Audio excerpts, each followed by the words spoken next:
sa bawat puno, sa bawat dahon at sa bawat sinag ng araw sa kagubatan. Isang kalamat ng sining ang sumisiklab.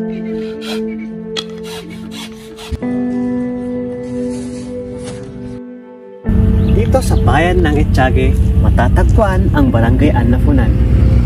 Isang barangay na kung saan ang pangunahing pinagkakakitahan ng mga tao rito ay ang paghahabi ng ratan. Samahan nyo kaming alamin at tuklasin ang mga proseso sa paggawa nito at kung anong malaking papel ang ginagampanan nito sa kanilang mga buhay.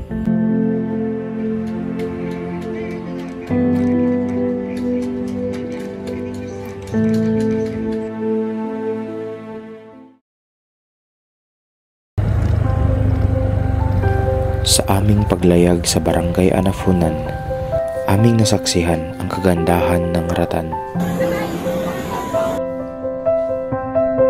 Kaya't ating tuklasin ang nasa likod sa paggawa ng mga ito.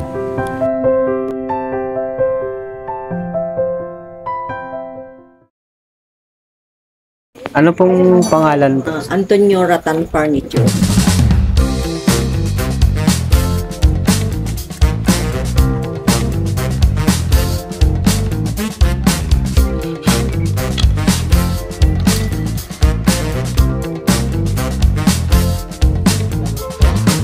Ako po ang misis niya, Crescencia Balonsa. Anong year po kayo nag-start na ng ratan? Bali, nag-start kami 2008. Pero since ito na talaga ang hanap buhay dito. Ito mga ninuno nung unang panahon pa talagang ito na ang hanap buhay nila dito. Ratan. Pagdating ng tagtumal, wala talaga. Meron naman akong mga kakilala, kaibigan, doon ako umuutang ng pangtustos sa mga trabahadores. Pero noon, kami lang mag-asawa, wala pa kami trabahadores lang.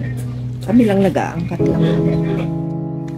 Gaano po kahirap ipasa yung nakasanayan o yung tradisyon sa paggawa ng ratan sa mga sumusunod na mga henerasyon?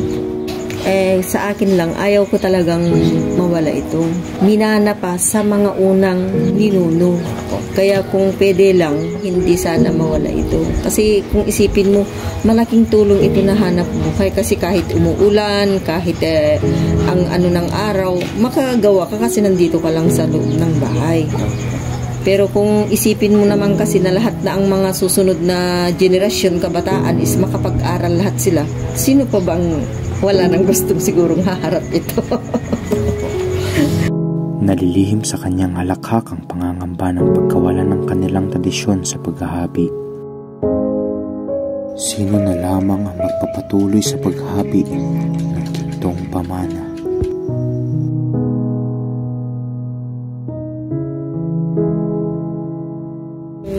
Pagdating ng pandemic, ang dami namin stock, di ba? Walang pumapasok, walang makalabas, wala. Tanging ang gabay lang namin, manalangin sa Panginoon.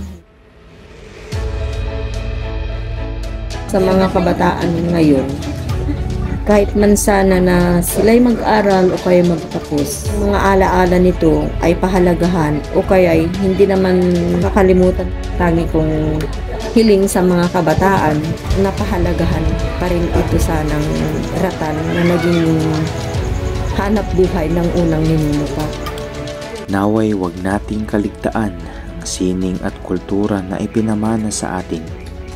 Bawat habi, bawat produkto, dala-dala nito ang mahigit 100 taong kaalaman na dapat nating pahalagaan. Tulad ng isang ratan, maging matibay, umaraw man o umulan.